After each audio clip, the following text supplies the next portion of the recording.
పవన్ కళ్యాణ్ ని కలవడానికి అమరావతికి కలిసి వెళ్తున్నారట ఎన్టీఆర్ అలాగే రామ్ చరణ్. ఎన్టీఆర్ అలాగే రామ్ చరణ్ ఇద్దరు మంచి దోస్తులన్న సంగతి తెలిసిందే. ప్రస్తుతం ఈ దోస్తి మరి అధికారికంగా ముందుకొస్తున్నట్టుగా అయితే తెలుస్తోంది.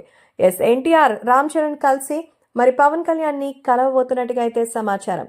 సో ప్రస్తుతం వరద ప్రభావిత ప్రాంతాల్లో భారీగా అయితే ప్రజలు నష్టపోయారు. ఇంకా ఆ బురదను తొలగించడానికి గవర్నమెంట్ అధికారులు ఎన్నో రకాల కార్యక్రమాలు చేపడుతున్నారు.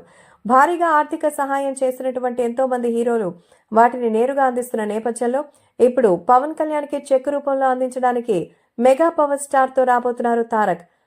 సినిమా ఇండస్ట్రీలో మొదటిసారిగా స్పందించిన వ్యక్తిగా ఎన్టీఆర్ వరద ప్రాంతంలో బాధితుల కోసం ₹1 కోటి విరాళాన్ని అందించారు.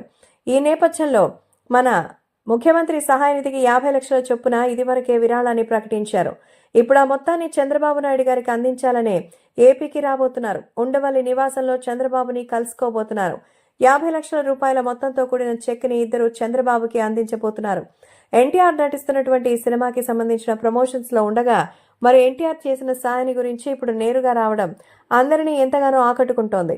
సో మొత్తానికి 50 లక్షల చొప్పున అందిస్తారని ట్విట్టర్ వేదికగా చరణ్ ఎన్టీఆర్ ఇద్దరు చెప్పారు. మరి ఇప్పుడు నేరుగా వాళ్ళకి అందించడానికే వస్తున్నారు. వర్షాలు వరదల కారణంగా ఇబ్బందులు పడుతున్న ప్రజలకి మనం తోడుగా అండగా ఉంటామంటున్న చేయూత అందించాల్సిన సమయం. నా వంతు బాధ్యతగా ఏపీ తెలంగాణ రాష్ట్ర ప్రజలకి ₹1 కోటి అయితే ప్రకటిస్తున్నానంటూ చెప్పారు.